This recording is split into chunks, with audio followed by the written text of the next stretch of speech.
Let me tell you of the days of high adventure.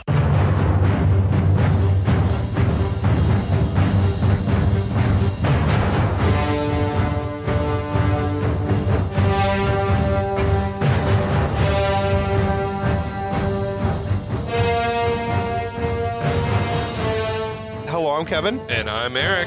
And this is 6 Degrees of Schwarzenegger, the podcast where we take a long, hard look at some of our favorite action movies from the era of Get Down, Arnold. Schwarzenegger is the icon of the genre, and we're taking a deep dive into some of these 80s and 90s cult action movies, breaking them all the way down. All the way down.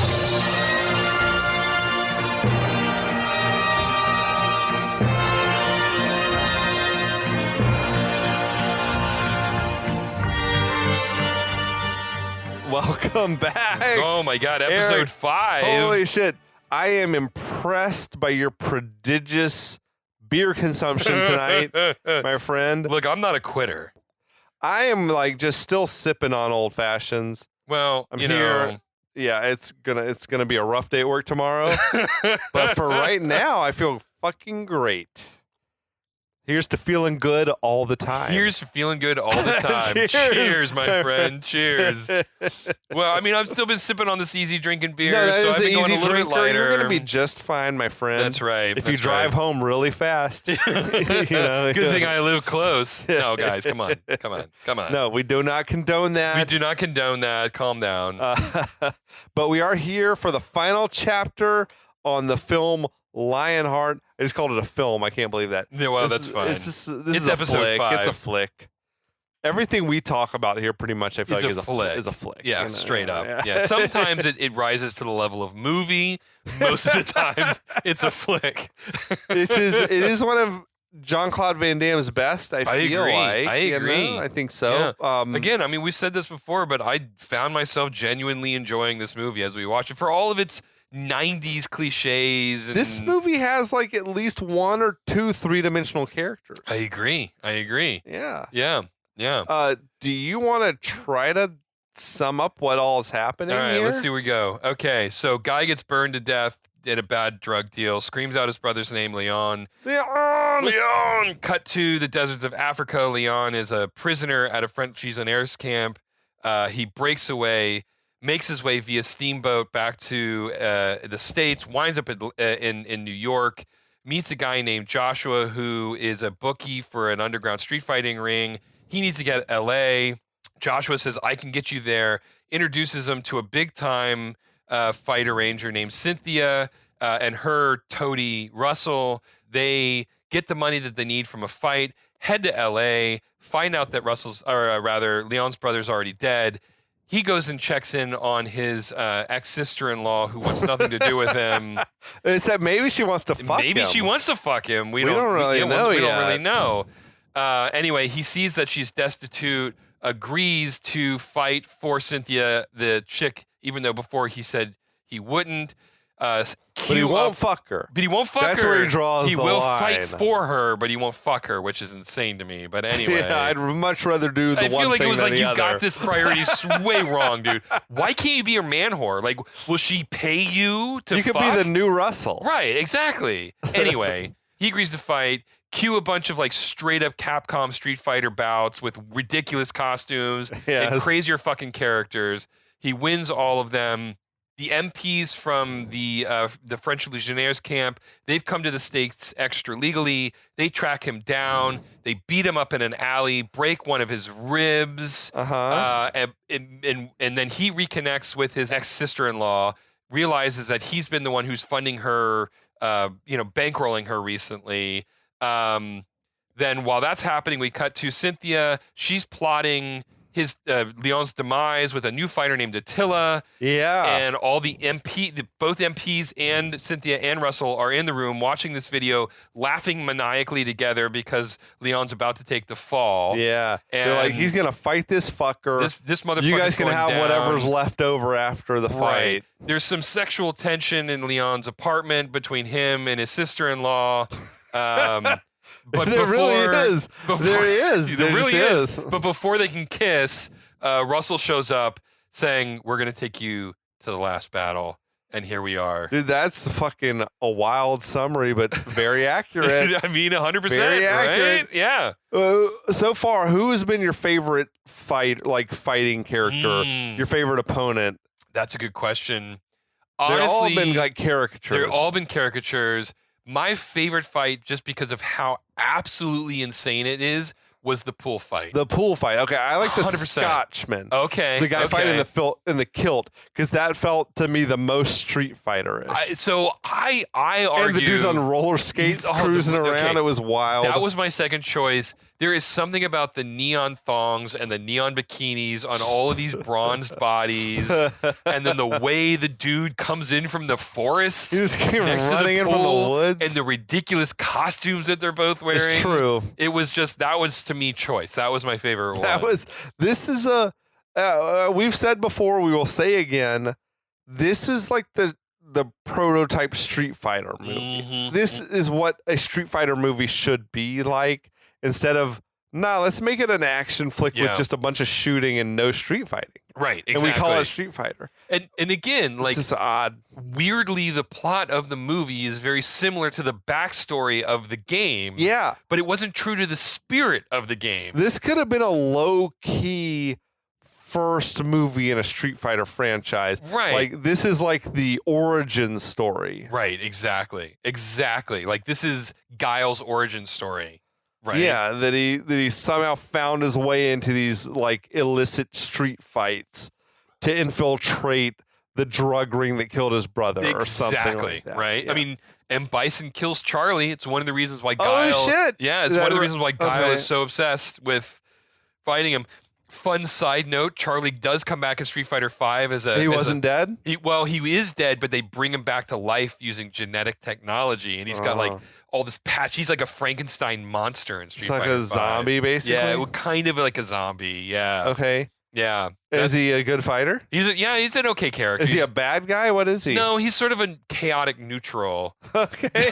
now I'm bleeding into Dungeons and Dragons. No, tell me more. This is definitely episode 5, everybody, that Holy I'm using shit. Dungeons and Dragons nomenclature to describe Street Fighter characters in relation to my entire Lionheart. knowledge of Street Fighter is based on the Sega Genesis game and the movie. Oh, That's all I know. There's so much more. Okay. The lore is deep and nonsensical and extremely Japanese, and I love every second of it.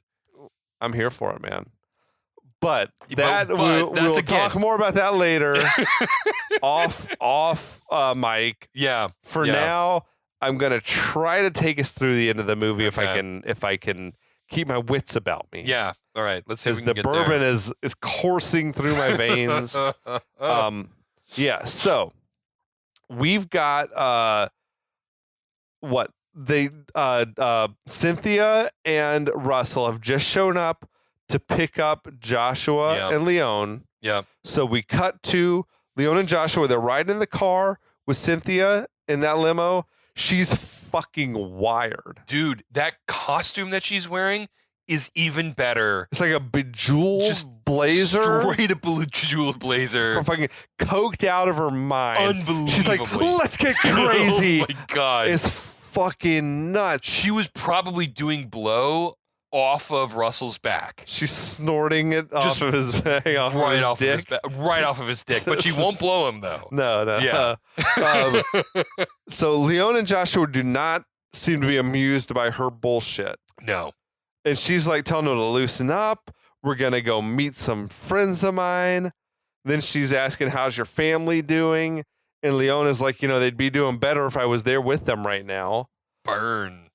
Cynthia says, well, look, this meeting that we're taking is going to benefit all of us in a big way. And then Russell's like, yeah, we can all retire after this next fight if you don't fuck it up. And then Cynthia and Russell like start laughing very evilly. I know. Just openly evilly. It should be very obvious that these two are plotting something. Like, it's crazy. I'm still confused by Russell's role in this whole endeavor. Like, is he just her drone? I don't know. Or is he like setting the agenda? I don't know. Anyway. I am convinced that she fucked him once, and it was literally the best sex he's ever had in his life, and now he is her slave. I can see it. Like hoping for that It's one like more just shot. one more try. One more try. Okay. Yeah. I get it. Yeah. I get it. So they arrive at this big ass mansion where there's like these Euro trash businessmen are waiting for them. They're watching videotapes of Leon fighting with like great amusement. I Loving have it. no idea where these fuckers are supposed to be from. Nope. They're just generically like Vaguely European. Dutch or German Right, I know. or It's fucking from Belgium or Poland They're or from something. clearly from Luxembourg. They're from Norland. Norland. Yeah, I don't know. But Cynthia leads her group into the room where the men are very excited to meet Lionheart. They're calling him Mr. Lionheart. Yeah, that's It's right. very That's weird. like that's on his birth certificate or something. So now they go to the bar to make some drinks, and Cynthia pops out this like VHS tape where she's like, I went through a lot of trouble to smuggle this tape out of Asia. Playing it really cool. So later on, they're watching that tape of the Attila fight, and the Eurotrash dudes don't seem like at all impressed as Attila's opponent is just sort of teeing off on Attila while he's not trying to defend himself at all or anything. Then the tape goes all fuzzy right before the part where Attila just destroys the guy. I was like, when I watched it, I was like, clever. Like legit, like clever. Yeah. Now, the Eurotrash guys are like, we've seen enough. Stop that tape. These dudes are like I feel like as coked out as Cynthia is. Oh, yeah, easily. They've seen 30 seconds and they're like, yeah. Good enough. They presumably know that Attila won this fight. Right. And they're like, no, yeah, that's all we need to see. Then the tape got fuzzy. Enough of this shit. Like, there's cocaine to be snorted over here. Fuck it. We don't have time for this. Yeah, that's good enough. We've seen enough. So they say, we've got these friends in Asia who tell us that Attila is going to wipe the floor with you. Leon, what do you think of that? And Leon's like, anything is possible. Right. And then Cynthia cuts in and is like, you've seen both the fighters in action. Now it's time to put up or shut up. She's like, I've got $250,000 to back it up. I think Leon's gonna like destroy this guy. And then she's like going over and she's stroking Leon's face. She's back on that shit. From what I gather that I know about betting, I think like if she's convinced that Attila beating like Lionheart is a sure thing, that's all well and good. But in order to make it be like profitable to bet on, she needs to get a fair amount of people betting for Lionheart to win the fight. Exactly. Yeah. So she's got to, I guess, find some high rollers and get them to bet on Lionheart. Otherwise, the odds are going to be just terrible. Right. Like if it's 100-1 that Attila's going to win, then there's no point to even betting on it. No. She needs to convince people to bet for Lionheart. That's what I think is happening. Yeah, I think that's the way I asked. Yeah, that was my interpretation as well. Now, I can't imagine though a scenario in which people who are betting a huge amount of money are like betting it based on 30 seconds of a fuzzy videotape. Right. Like they would have to know this guy's reputation. Yeah. Right? Like, oh, he like is killing people. Yeah. Or whatever is happening. He's like destroying everyone and no one's ever beat him. Right. Like they're just like, no, we saw 30 seconds of videotape. We're good. We'll bet everything. We got it. We'll bet this entire mansion that we're in on this shit. But so, sometime later, this small plane is landing in L.A., and Cynthia and Russell are waiting on the tarmac. Elsewhere, we see that Leon is spinning Nicole and some of her friends around like this playground merry-go-round thing, and he seems to tweak his injured rib while he's like spinning the thing around. I thought that was a subtle little moment. I like that moment. It worked. Yeah. Now, back on the tarmac, Attila and his entourage have like come off the plane. Attila's like carrying the fluffy white Oh my cat, God. like That full was like James fucking Bond shit, hilarious. Dr. Evil. I think there was a really missed opportunity. Every motherfucker who came off this plane was massive. Just everyone bigger than the last. And I wanted them to show that the plane continues to get like higher off of its shocks as more people exit the plane. Like, how did this fucking thing get in the air with these idiots on there? It was like the whole thing with the cat. Oh Big, my like God. big cliche, but it's a good cliche. It's a good cliche. And Attila had a fucking great look, Yeah. didn't he? Yeah. Like completely indeterminate ethnicity. Yeah. Like you can This dude could have been from Mongolia. He could have been he was from Morocco. He could have been from fucking South America. Like, he looked like he could have been from anywhere. Yeah. The Middle East. Who the fuck knows? Dude, that motherfucker's sideburns, man. Massive. Impressive. Long ponytail. Yeah. Like a fucking wild look. Dude, rocking that suit, like, real nice, too. Yeah, dude. Yeah. Like, fucking bringing it. So back at the park, Leon and Elaine are watching Nicole feeding the ducks or whatever. And Leon's like, I got a big fight coming up tonight. If I win, there's going to be enough money that we can all run away and start over again someplace new. I never read that Leon had any sort of sexual designs on Elaine, but this is a weird goals and everything. Look, I'm telling you, man, like, again, maybe I'm biased and projecting, but I think they probably shot it two ways, and we'll decide later. Yeah. But I do think they must have shot a version in which things turn sexually between the two of them, like, immediately. Yeah. I mean, otherwise it's all strange for him to be doing all of this. And, like, we should run away together, but platonically. Like, come the fuck on, man. Get the fuck out of here. Look, Nicole needs a dad. Let's just put it on paper. Absolutely. And she shares similar DNA. Like, we're practically there already. Could you imagine though going and fucking your brother's ex, like, just immediately? No, it's fucking twisted. It's so fucking twisted. No. But, like, it's fight night already. Like, we're back at Eurotrash Mansion. That's fucking that's chaos. what it is. There's a sign that says Eurotrash Mansion. The two bookies from New York are there for some reason. That's right. They're back, Eugene Levy and the other guy. Oh my god. And there's bookies just milling all over the place. Like, and there's a phone bank. They're taking bets from all over the world, I guess. So Attila arrives with his entourage. Impressively, he's already acquired, like, skanks. Yeah. Oh, yeah. He's got, like, girls already. Oh, yeah. There's girls with him. Dude, this guy's got it. He's got the riz, man. So elsewhere, we see Leon is, like, shadow boxing, and he's stretching out his ribs or whatever.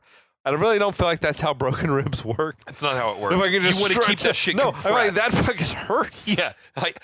I know people who have had broken ribs. Literally, the only thing you do is you wrap it as tight as possible and then don't move for 6 weeks. So Joshua pops in to see Leon, and they're, like, sparring a little bit. Somehow Joshua's dressed the shittiest we've seen him in the whole movie. He's got the t-shirt with the sleeves cut off. Yeah. It's fucking just bizarre. Joshua lands this little soft punch on Leon's side, and Leon groans in pain. Yeah. And that makes Joshua very concerned, rightfully so. Yeah. Leon's like, I pulled all my money from the bank account. I bet it all on myself. As if that's like that'll put your mind at ease. Don't worry.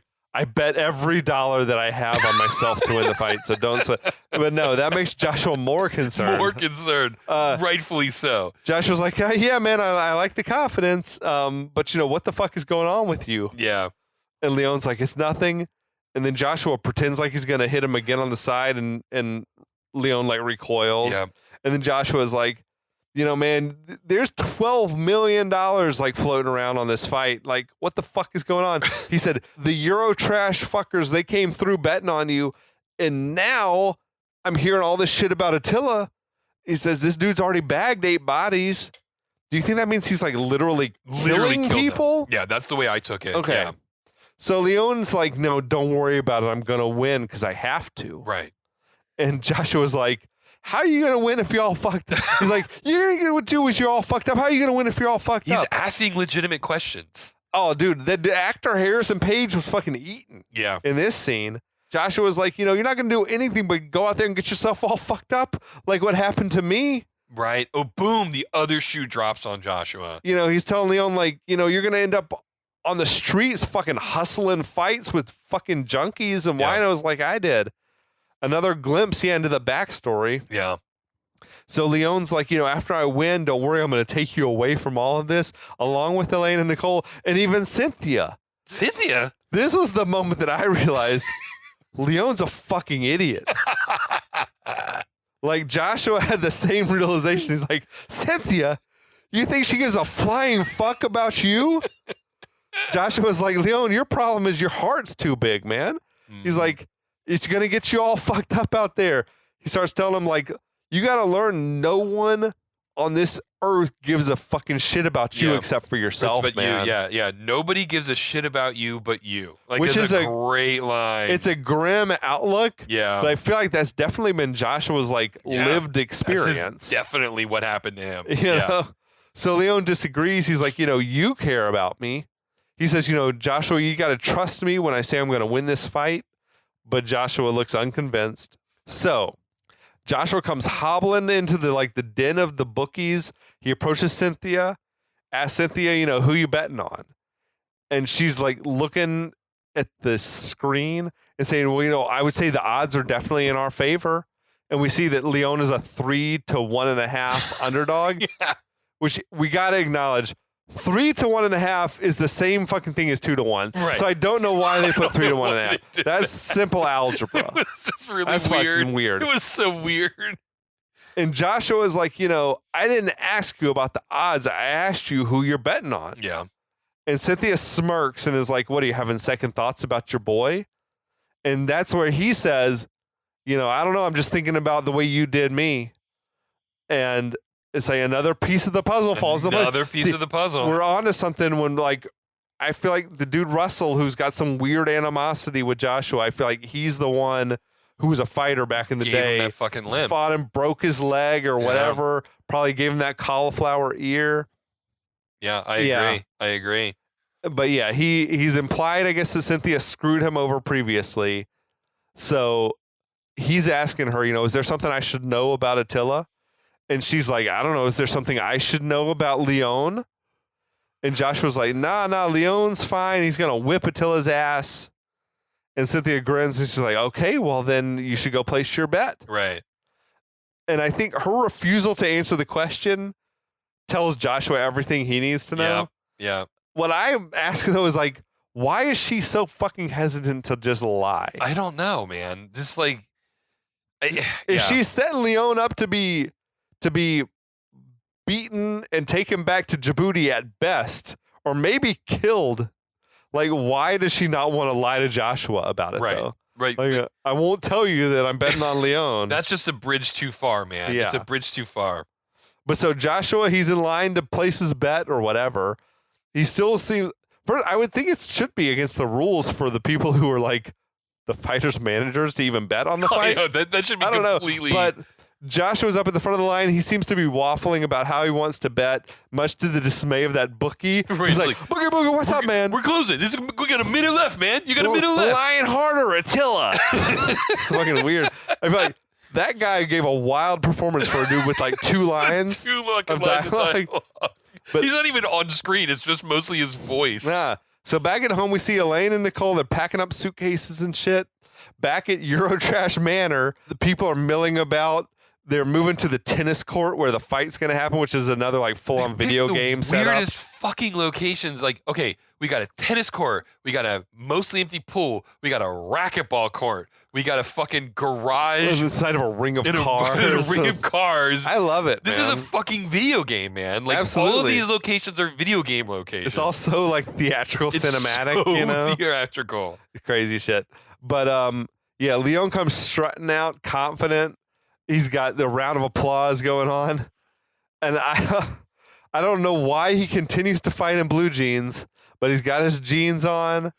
Has a dude, though, ever look better in a T-shirt, like filling out a T-shirt? Mean, the man was fucking cut. Like, of all the muscle dudes in movies, like Jean-Claude Van Damme was always my favorite physique. Well, if I had to look like one of these guys, I'm like, this guy looks like. Yeah, he's probably was on steroids too, probably. But he's built like a soccer player. Like, he's built like a regular. He doesn't have no body fat. Right. And not overly. Yeah. He's big. If you saw him at the pool, you'd say that's the biggest, the most jacked man I've ever seen in my life in person. Yeah, exactly. But compared to Schwarzenegger or Stallone, he looks like a little more natural. Yeah, yeah. I don't know, but anyway, no, agree. I think his physique is like realistic by Hollywood action movie. You feel like standard. you could achieve that without doing steroids. Right, exactly. Maybe. I don't know. Like fucking, Schwarzenegger or Chris Hemsworth is like, nah, man, that's all fake. That's So Leon sees that the French MPs are there in the crowd. I feel like, first of all, there's no way these guys got front row seats. And second of all, though, I can't imagine a world in which Leon sees them there and is like, all right, I'm still going to stick around and fight. I feel like he'd just run. Dude, I also, like, yeah. No, they're clearly here to arrest you. Right. I don't know. But I mean, and I want to pause for a second because this whole movie, these people have no idea how to organize an audience for these fights. Like, why are you putting people literally next to where the fight is happening? Like, all these rich people are shocked when their cars are destroyed, right? You know, Yeah, it's just right. who is organizing? Who is doing the planning on these event venues? Who is the planner here? I'm sorry. Well, I feel like there is some sort of level of weird bloodlust where they want to be like right close to someone where someone's that's fair. The life is being snuffed out of them. That's fair. Okay, all right. At any rate, Cynthia's like hanging out there with Attila's handlers, which seems like a bit red flag. It's like whoops, red flag. Yeah. So Leon seems like he's not sure what to make of any of this. Then we see Russell leans over to Cynthia and is like, you see the look on his face? He's totally psyched out. And I'm like, I don't even know what the fuck he means, to be honest. Yeah. Is it like his confidence is rattled or he's sure he's going to win? I don't know what he's thinking. I think the only thing Russell is thinking is like, is tonight the night that I get round 2? Round 2. I want another shot. One more shot, baby. It's been 10 years. Been waiting for another shot. Yeah. But so Attila enters. The crowd roars. He's like still in his full suit, dude, with sunglasses on and a hell of a look. He gets right in Leon's face and staring him down. Then he removes his sunglasses, removes his suit jacket. There's all sorts of like, ooh, from the crowd because this dude's fucking huge. Dude, yeah, exactly. He's not like shredded. He's just he's just big, burly man. And I feel like they're like, damn, this dude's fucking big. And also, he fucking fights in suit slacks and loafers. Hell yeah. This fucking guy doesn't give a shit, right? I have beef with this moment because, like, with no fanfare, the fight just starts. Right. I feel like they wasted opportunity to have a little bit more of like a build up of the tension before they start fighting. Like, whether it's an announcer introducing the guys or something. But it's just like, nope, they're fighting now. Yeah. So right, I know. It's just immediately. Yeah. Yeah. They're sort of circling each other. Attila's like real light on his feet, isn't he? Like sort of moving around. The guy has to weigh at least 300 pounds, like easily. It's huge. He's not fat either. Like this guy is not fat. Nah, he just easily weighs 300 pounds. He probably did have a big waist, but he had just like these huge shoulders. He's built like a dude who would be playing like a lineman in football or something. Yeah, exactly. But he's moving real quick. Like Leon would make a sudden move and he's just closing out the angles and stuff. It's kind of great. So Leon finally comes at him directly, lands like a big combination of punches all over Attila's head. Cynthia looked a little bit concerned, but Russell like is insisting, no, he's just toying with him. And which is obviously true. Yes. But I also feel like walking face first into punches is not a good strategy. Right. Like anyone could catch you just right and knock your ass out. You know what I mean? Yeah, 100%. But Leon is like dodging punches coming from Attila. He's hitting him more and more like long combination of blows. Ultimately lands a big kick that knocks Attila back into the front row of spectators where he like actually lands in the laps of the MPs, which seemed to actually hurt Attila. Yeah. He's a little surprised. He's a little bit surprised. He's probably, this is the best guy I've faced so far. Yeah, no, yeah, exactly. The look on his face is like, oh shit, maybe this guy I have to actually take this like seriously. hurt me a little bit. Exactly. Okay. Yeah. You know, so now Attila looks like he's mad. He comes out at Leon again with more purpose. Leon continues to like dodge Attila's punches and is landing his own shots, though he doesn't seem to actually be hurting Attila at all. Right. So Attila finally blocks one of Leon's punches and like punches Leon in his ribs. And Leon retreats, like sort of favoring those injured ribs that he's got. It's a good look from Attila when he notices. He notices and he sort of gestures like he points and he's like, you shouldn't have done that. Yeah. You gave it away. Yeah. Yeah, it was pretty great, to be honest. It was a really good moment. I love that moment. Yeah. Like, yeah, that one moment like, yes. You shouldn't have done that. Yeah. So Attila then begins to take control. He's going to town on Leon's ribs with a series of punches and everything. I feel like that would fuck you up even if you had been healthy. Oh, yeah. You know what I mean? But suddenly Leon's bleeding through his shirt around his injured ribs. I don't know if that's how broken ribs, I don't think that's how they work. Well, like, unless it's like literally like the broken rib is punctured through your skin. When he was at Dr. Nick's. Hi, everybody. Hi, everybody. Like, and he lifted up his shirt. Like, it was clearly like an open wound. That's weird. Yeah. Like, so. Do you think it was like a rib cut through him? I guess so, That's man. wild. Like, if that's the case, like, that motherfucker. That's a serious broken rib. Yeah. But Attila, like, knocks them down, then kicks him in the ribs a bunch more times. Like, Cynthia's fucking orgasmic. Yeah, oh, yeah. Loving the shit. So Attila appears poised to finish Leon off, but Leon somehow is like flat on his back, but manages to kick Attila in the face. Yeah, which from lying on his back. That's physically impossible, I think, unless you're like 10 feet tall. Yeah, so it was. You a can't weird lie one. on your back and like kick it. How far was He's it? taller than you, right? Exactly. Even if you were like literally standing on your head, Yeah, you still couldn't reach him. I don't think. I mean, right? I know it was a little weird. Yeah, I don't that's know, a good point. it That's was a good strange. point. So yeah, but Leon pops back up. He seems to have hurt Attila, though, with some more kicks. And then Attila's handler leans in and gives him some direction. And Attila attacks again. This time seems to be like targeting Leon's legs. Right. Like punching his legs and Right. shit. And I never noticed. Doesn't it like punches him out on either side of his thighs? So I never really noticed until I was like really watching closely. There's like an actual like narrative to the fight. Oh. Whoever choreographed this shit was actually concerned with like telling a story within the fight, because it's like, oh, his ribs are hurt. I'm gonna tee off on his ribs. Then he hurt me with some kicks. Oh, and now I'm gonna hit him in the legs so he can't kick me anymore. It's like, oh, this is like well choreographed. Yeah, like it's actually there's a logic to the way the fight's all happening or something. That's a good point. But yeah, he drops Leon down onto his knees and then headbutts him in the face. Then he starts grinding his boot on Leon's hand, which is hurt somehow. Yeah, I mean, for some reason, I don't know. Yeah. Yeah. But Attila gestures to Leon, it's all over, and then punches him in the face while he's down. And I almost was like taking this as like Attila showing some mercy. Like, you should go ahead and quit before I really have to hurt you. I'm going to kill you. Like, maybe I've got some level of respect that you're actually pretty good. I don't want to kill you like the others. Made me bleed, because at this point, Attila does like his nose is bleeding a little bit. No one makes me bleed my own blood. It was that moment. That's a great line, by the way. But yeah, Joshua comes crawling in and is telling Leon, just stay down, man. Just stay down.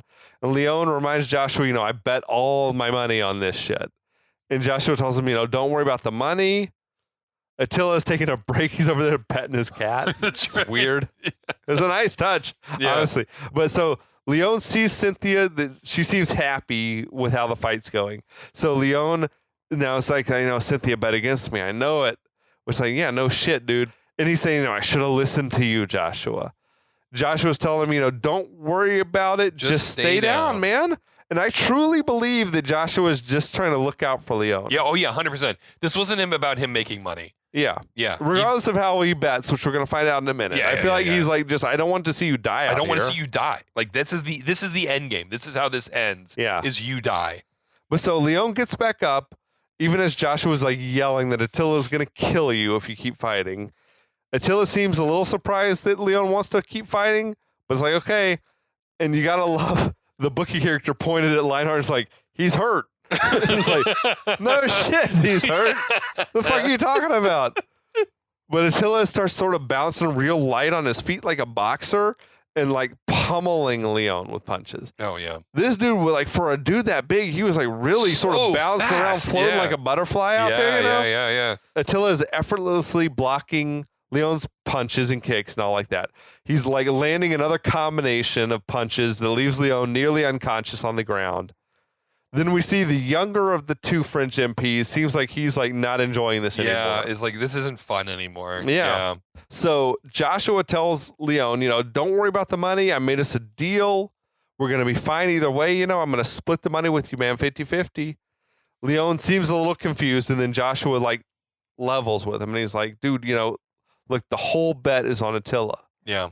And that seems to get Leon really mad. Right. And he says that great line. He's like, wrong bet. That was a great line. Like in a weird way, like Joshua doubting his own buddy, like gave fucking Leon the drive he needed to prove him wrong. Yeah. Which, ironically enough, Wrong Bet was like the title of the movie in a lot of foreign international markets or whatever. Yeah. But so Joshua is trying to grab Leon and keep him from continuing to fight, but Leon yanks away from him and wants to continue. And I feel like people would be demanding refunds if they had heard that Leon's handler had bet against him. Like, wait, I don't know. Something about this fight's not on the level at this point, right? So Leon picks himself up. The music begins to swell. The main Eurotrash guy like starts a slow clap. Why him though? Which takes over the entire crowd. Everybody's on board immediately. The younger MP is joining on the clap. He's cheering for Leon. Shades of all the Russians like starting to cheer for Rocky and Rocky 4. Right, straight up. That was exactly what I was thinking. I mean, most of these people have bet on Attila to win the fight, but now they're rooting for Lionheart. Right, it seems like, I don't know. It's okay that I lose my money. Dude, there were a lot of fucking weird mustaches in that crowd as well. So many weird mustaches. Big, like, mustaches, like competition mustaches, you know what I mean? It's fucking crazy shit. But so, Attila's angry now, and he's walked straight at Leon, and Joshua screams out, Lionheart! And Attila walks right into this spinning kick from Leon, which knocks his ass down. Crowd goes fucking nuts. Leon is like gesturing at Attila like, get up, fight. He stood up and he pointed at Lionheart and he screamed, you! Which is a weird thing to do. But Lionheart just like starts kicking the living shit out of him. So he's kicking him over and over again in the face. He crashes Attila into the barrier right in front of Cynthia and Russell. It's like classic Van Damme. He's like, yeah. So Leon knocks him over the barrier into the crowd. Russell's like trying to help pick Attila up, and then Leon kicks Russell in the face. It's like fucking about time someone kicked that motherfucker. You know what I mean? That's right. Fuck. So Leon keeps hitting Attila with like this endless barrage of punches and kicks and knees and everything like that. At this point, Cynthia should be making her way towards the exit. Yeah, like getting the fuck out of Dodge, yeah. But she's not. The younger MP is like fucking elated that Leon's winning the fight. Joshua, too, even though he's bet on Attila to win the fight, he's like happy to see Lionheart winning. Because again, like that's really what he wants. He didn't want his friend to die. That was what he cared about. He made the bet because it was a smart financial decision. Right, exactly. You know. But so Leon jumps over the barrier, continues to beat Attila's ass in the front row, and Attila has no fight left in him. No. And I don't know if it was just me, but I felt like a little bad for Attila. Yeah. He's like lying there all bloodied and just like not even like go on ahead and kill me. No. Sort of look on his face. I'm not going to resist. Like you can finish me off if you want to finish me off. Because that's probably what I would do. Yeah. Or whatever. I don't know. I felt a little bit like, oh, poor Attila. I don't know. You have more sympathy than I do. Yeah, I guess I wanted fucking Leon to like just break his neck, man. But Leon is like poised to strike that potentially fatal blow or whatever.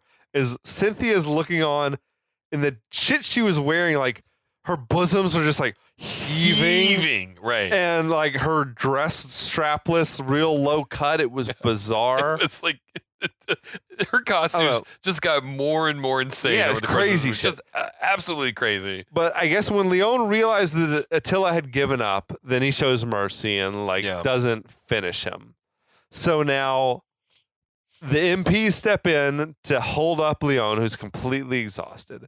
The younger dude is like, you fought a great fight. Your family's going to be okay now. Well, I don't know. I don't know how much money he's accumulated at this point. That is that like right. a lifetime's worth? I don't really know. College education level? I mean, I what are we talking maybe about? It could be a few $100,000 maybe. Yeah. And then if he bet on himself to win, maybe he's got like close to $1 million. Maybe. Yeah. But yeah, they're telling Leon, it's time to go home now. And they are escorting him away. Cynthia, meanwhile, tries to make a quick exit. But like the main Eurotrash dude steps in and is like, I just want to thank you for your wonderful betting advice. And they all just completely laugh in her laugh face. A nice bit of like little Schadenfreude there. Yeah. So she sprints to the limo, but it's like fully blocked in by other cars. She can't get out of there. The MPs are giving Leon a moment with Joshua, who is telling Leon, like, man, never give up your heart because you're never going to get it back. He's like, I know because I've been there. Yeah. Basically. And it's like, this is more great work from this fucking actor, Harrison Page, Dude, man. there's so much story here. But by this point, I'm like, I want to know who fucking Joshua is. I want to watch With the Joshua this prequel movie. Yeah, that's the movie I want to watch. Yeah.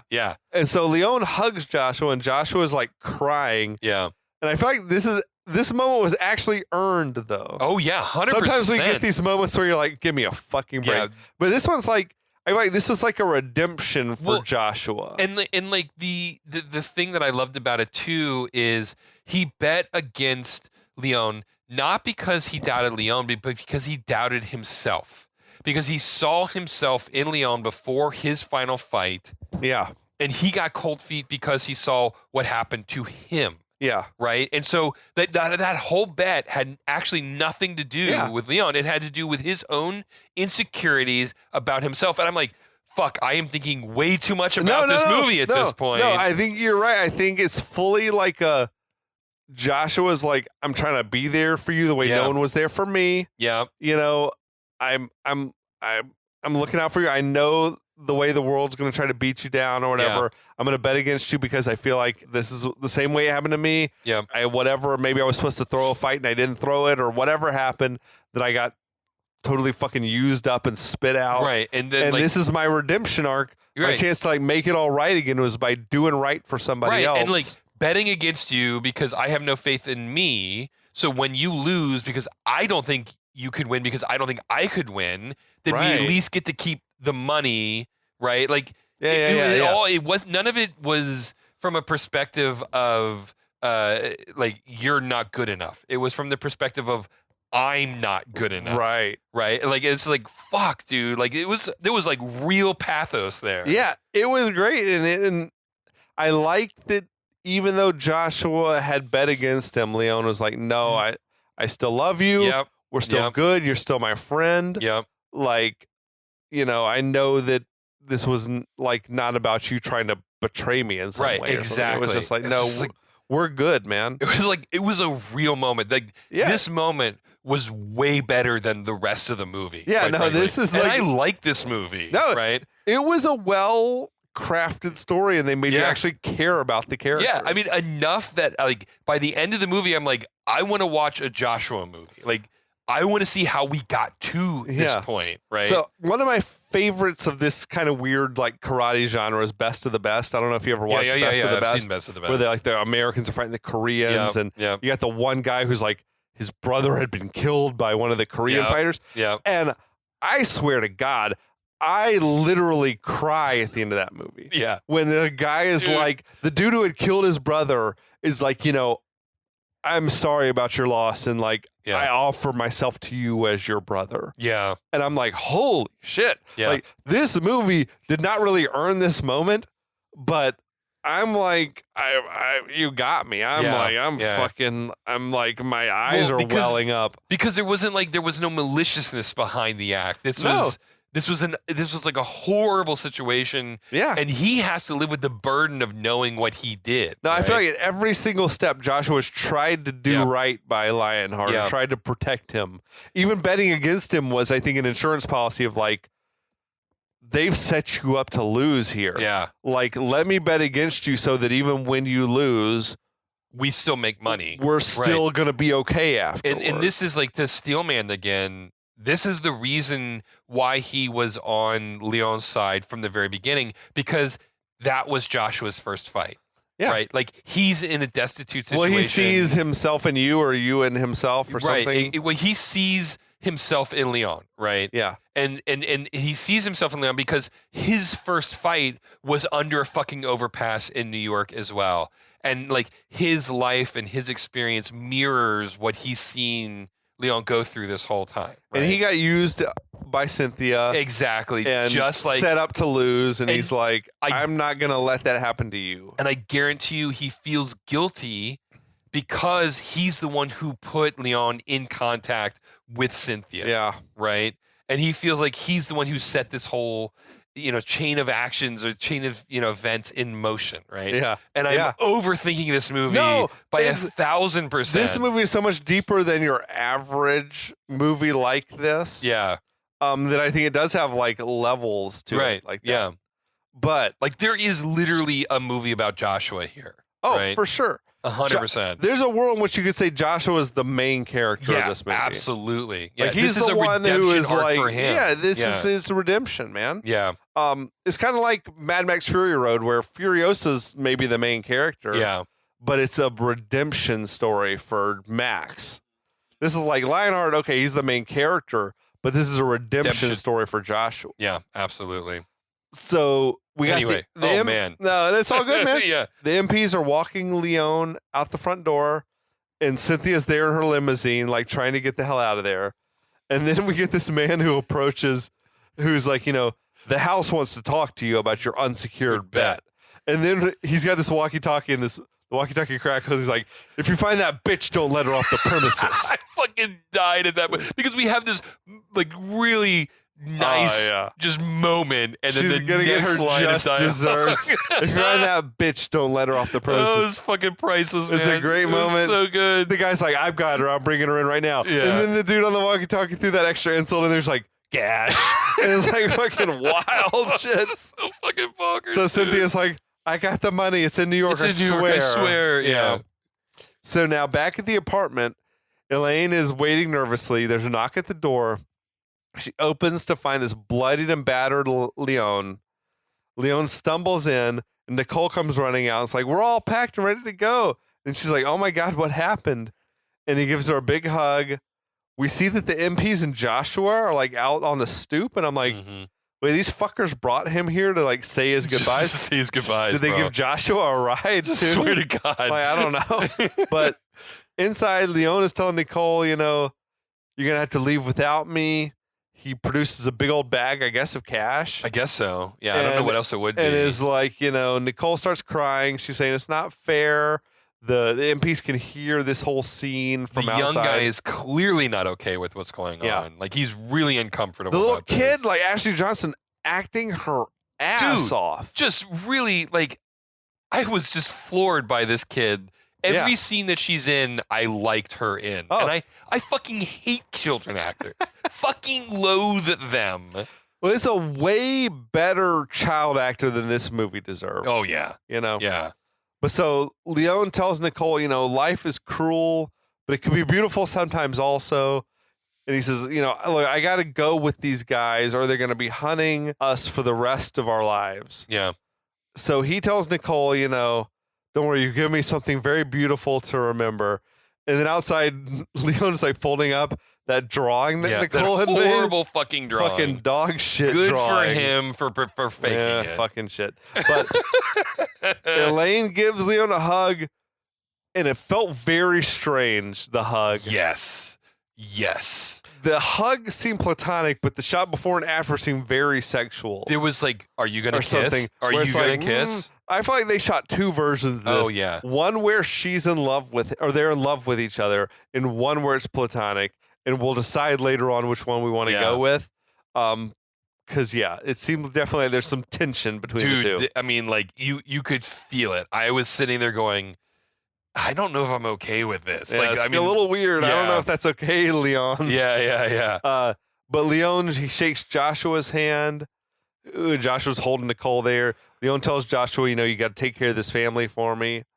Like, let's bear in mind, Joshua, I guess, lost everything that he's got. Everything. And his flat ass broke again. Yeah. We got to acknowledge, I think, Joshua's some degenerate motherfucking gambler. Right. Like, I feel like he could have just not bet on the fight. Right. He could have just abstained. That was an option. If he didn't feel like Leon could win, he's like, well, I'm not going to bet. But no, he's like, no, not betting everything is not an option. But that also, and I know I'm overthinking this, but it plays into the pathos of this character. Oh, yeah. Like this sort of broken kind of like all or nothing kind of character. No, he's a broken man. Right. Like him betting against Leon all of his money is a projection of his own sense of failure. yes. Right? He's like, this is just like what happened to me. Yeah. There's no way I could possibly win. Right. I'll bet everything I have against and he's myself. exactly. Yeah. And so he rationalizes that decision, right? Like, yeah, I know. It's just like there's so much psychology that you could go into. It's such a believable action on his part. And right? he acts it with such nuance. Yeah, exactly. That you're like, you can see all these levels. Oh, it's just like, it's way better than this movie deserves. And I like this movie. No, I'm with you, man. 100%. So Leon kisses Nicole, who is still like crying. The MPs are telling Leon, it's time to come with us, get in the car. Leon gets in the car, says, I love you to no one in particular. No, I don't know who you, it could have been any of those three people. And the car speeds off like fucking burning rubber. Weird. So Leone's riding in silence, sitting in between the two MPs. How long do you think he's going away for? I think he's going away for the rest of his life. I know, like, in theory, he only had 6 I don't think months he's coming left back. before he escaped. I feel like that's out the window now. Yeah, no. I feel like it's years at least. Years, yeah. Yeah. So, but a few seconds later, the car pulls over. The main MP tells Leon to get out, and he opens the door up. Leon seems a little confused, and the younger dude's like, grabs him on the shoulder and is like, good luck. And I'm like, what the fuck? Right. Are you guys just like, was this a spur of the moment decision? Yeah, it was. It was not. It had to be pre-planned because they didn't tell the driver to stop. Yeah, this was, I will be honest, this is a moment I didn't like because this was clearly the screenwriters trying to pull one over on the audience. Yeah, they were fucking with us. They're fucking with us. Like it was out of character for the movie. Yeah. Because they had clearly told the driver, drive around the corner and then stop. Right. Yeah. I guess just to fuck with Leon? Yeah, it did, or they wanted to put the little girl through some torture? Right, because like if this was a spur of the moment thing, like you could have written it such that the MPs look at each other, they have this knowing look. Before they put him in the car, you're saying? Well, no. Like even after they get in the car, they could have this knowing look as they're driving away. Well, and they then would have to tell the driver stop the car. And then like reaches to the driver and say stop. Yeah. And then they look at each other. And then one of them goes, get out, right? Like that, it would have been such an easy thing to do. Yeah. But the way it was done, it feels premeditated and it feels like a fucking Which thing is that they like did. some sociopathic So shit. sociopathic. Yeah, No, exactly. we're going to fuck with you. Yeah, just one last time. Just to fucking make you sweat a little bit. Yeah. Yeah. I also feel like these dudes are going to have hell to pay when they get back to Djibouti. Dude, that fucking German guy is not going to be happy. Yeah, we let him go. Because there's no way that they weren't like keeping him informed on what's happening. Right, exactly. Like, he's got to fight. He's going to lose, and we're going to bring him back. And then they're going to be like, yeah, we let him go. Yeah. Like, or something. I don't know. Or he got away. Yeah. I don't know. But back at the apartment, Nicole is like sadly looking out the window or whatever. The triumphant music plays, swells. Yeah. Leon comes running up over the hill. Yeah. Nicole runs out to join him. Elaine and Joshua come to the front door and they're shocked to see that Leon is returning. And you get one last from Joshua. One that's like, what the fuck? The fuck? Like, and I see one last little R-rated touch into this like moment. But yeah, it's a big group hug. It's probably the most wholesome ending to one of the movies on the podcast that we've ever had. I agree. I think. Yeah. And it fades to black and roll fucking credits, And that's man. it. That's fucking Lionheart. Yeah, dude. Yeah. I feel like, so in my, I've got my own headcanon about if this were to have been a Street Fighter, if this were to have been the Street Fighter franchise, you would have a scenario in which, Leon is gone AWOL from the French Foreign Legion. He comes to America. He fights his way across the country, maybe beating up like Ken and Balrog and whoever else are here. And then he gets to the end here, wins this big fight. And then you get that moment where they're like, you've been, invited to Shadaloo. Yeah. Right, he like, gets an invitation. General Bison, Right, like this wants you to come to Sadaloo and enter this bigger tournament. Right, like this fucking garishly decorated limo shows up after the hug, man. and like this fucking weird, maybe Sagat even gets out of the car, Yeah, dude. right, and hands him an invitation. You know, he's been like following your progress. Yeah, And like yeah. General Bison wants you to come or else. Yeah, You know, yeah, so yeah. I don't know. I just am imagining a world in which you're like, oh, this is like the origin story for a Street Fighter franchise or something. No, I agree. I can see that ending 100%. Yeah. Yeah, man. But that's not what we got. That is not what we got. We got a nice little wholesome ending. And you know, it's a one-off movie. You were telling me about how like there have been rumors of some sort of sequel or something. I'm like, no, sometimes a movie doesn't need a sequel. This is just a nice little story. Yeah, a couple of producers are trying to reboot it at one point, just like retell the same story. Which you could do that, but I guess mean, you could, but why? Jean-Claude Van Damme at one point said, "Hey, there's a sequel coming. Stay tuned," and then it never materialized. Well, like if you want to remake a movie that was not great, like was deeply flawed the first time, but like was a had great premise potential or something. Yeah, this was like a good movie. Like, it's about as good as you could do. Right, exactly. Like this is it. Like just be happy with it. Yeah, and it is. I'm glad that they didn't do a shitty sequel. I'm glad that they didn't do a shitty reboot. I'm surprised, and then I started thinking, you know, I don't know if Van Damme has ever really had a movie that like became a franchise that he was attached to. Not really. They did Kickboxer sequels, but he wasn't. But he wasn't a part of it. And again, they did a Universal Soldier. There were a bunch of Universal sequel, Soldiers. I think he turned up in maybe some of the like 4 or 5. Yeah, or but it 6 wasn't. Or something. Yeah. I've heard from my buddy Kyle, who came on with us on Conan the Destroyer. Yeah, that's right. That there's some Universal Soldier movie that was fucking great. Really? He said one of the later sequels he said was an amazing movie. Really? I got to seek it out and figure out which one it was. All right. I'm like, that's a shocker. I think it was the one that had Van Damme and Dolph Lundgren back in it. Oh, wow. And he said it was fucking great. And I'm like, well, shit.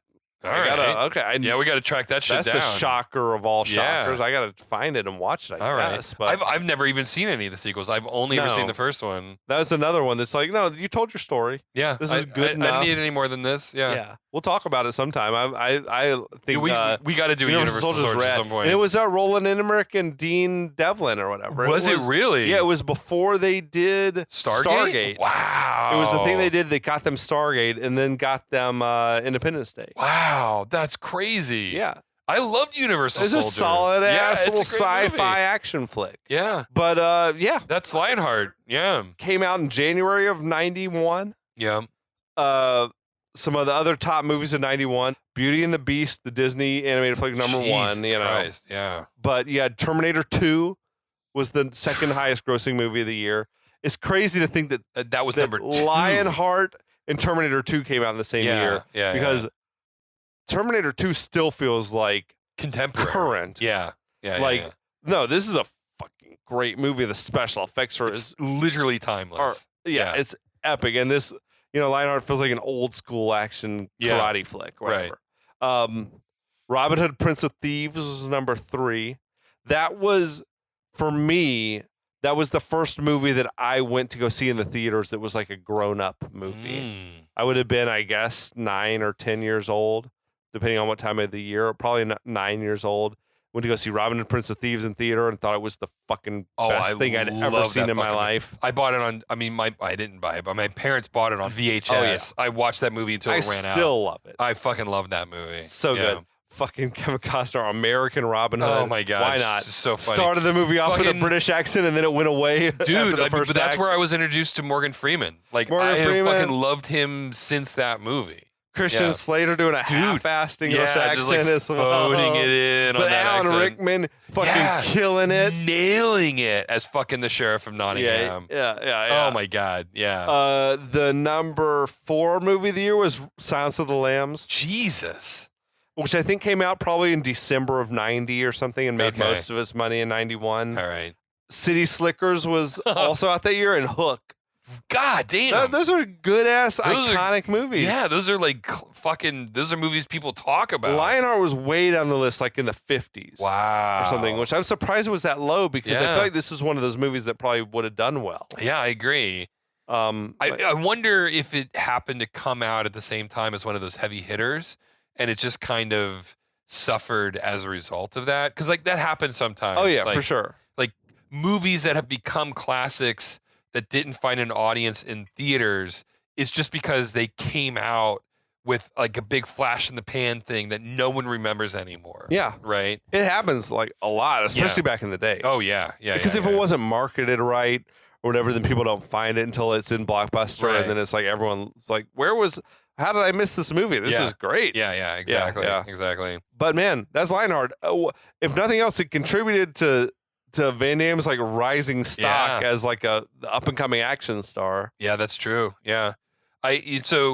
But interestingly about this movie, so it was called Lionheart in the States, but basically in every other region in the world, it had a different title. Beyond, there was Wrong Bet is the one I know about, which is a terrible title. Yeah, it's a terrible title. It is. So Full Contact was another title, which is also AWOL, which was another title. Okay. Yeah, and then Leon was another title, which interestingly... is that why Leon the Professional was not just Leon? I'm wondering that, yeah. Because wasn't that movie, was it called The Professional in America, or was it called Leon? The Professional, it was called, in America it was called The Professional. Internationally, it was called Leon. Yeah. Leon the Professional. The Professional. Yeah, okay. Anyway, but interestingly enough, on multiple international posters, Jean-Claude Van Damme, for no reason whatsoever, is on a train track. And in, I think, one of the European posters, he's doing one of his splits on the train track. Like, fucking why? There's no train tracks in this movie. He should have been like a hobo, dude, fighting dudes in boxcars on the way across America, whatever. Oh my god, dude. It's so fucking hilariously. They took him to a rail yard and was just like, let's do some pictures. You know, so it's interesting. It's in the same sort of vein. Johnny Cage from Mortal Kombat was based on Jean-Claude Van Damme. Van Damme, yeah. Exactly. Yeah. And in the latest Mortal Kombat, they actually have a skin where you can change Johnny Cage's look, and he looks like Jean-Claude Van Damme. Oh, shit. And Van Damme actually did the voice lines to replace it. So if you play as Jean-Claude Van Damme, Jean-Claude Van Damme is saying all of the lines that Johnny Cage says if you play as Johnny Cage. Which version of the game is this? This is the latest one. It's called Mortal Kombat 1. Okay. Which it's like a reboot or something? It's a reboot. It's like the 12th Mortal Kombat game that they've called Mortal Kombat 1. Okay. It's terrible. But anyway. That's cool though, man. Yeah. So they have all these, and like Mortal Kombat's gone crazy in terms of like celebrity guest characters. They've got like the Terminator. They got Michael Myers. They've got Ghostface from Scream. That's weird. The Ninja Turtles. They did Hellboy in one of the games. Oh, that was in Injustice. Anyway, that's the whole other thing. They're presumably paying money for the rights to these characters. Yeah. It's so strange. It's so weird. Wait, who was your go-to Mortal Kombat character? My go-to Mortal Kombat character was Scorpion. It was Me always too. Scorpion. Same. Scorpion or Sub-Zero. I like them both. Yeah. So anyway, again, that's a different podcast though. Okay. And your go-to Street Fighter character was Ryu or Guile. Okay. Those are my two. Yeah. See, I liked Sagat and I liked E Honda. Nice. Okay, those are good choices. And Chun-Li was a fun one because there was no defense for her little upside down no spinning bird kick. Spinning bird kick. Yeah. Crazy shit. Oh god. Hadouken. Oh my god. All the words. I know all of them. China. Japan. I say that. Sometimes I just say that for no reason at all. Japan. Is that your O face? Is that what you say when you come? Japan. Yeah, that's me all the way. Oh my god. Nightmare fuel. Oh my god. Okay, we're good and drunk. Yeah. But this is a good time to sign off. I guess so.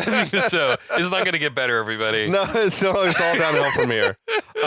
We'll be back though. I think we're gonna have Katie as a guest on our next series, so you got to stick around and see what it is we're talking about. Yeah, that's right. It'll be a good one, though. This is going to be a fucking good one. Yeah, absolutely. So thanks as always for listening, and we'll be back. We'll be back.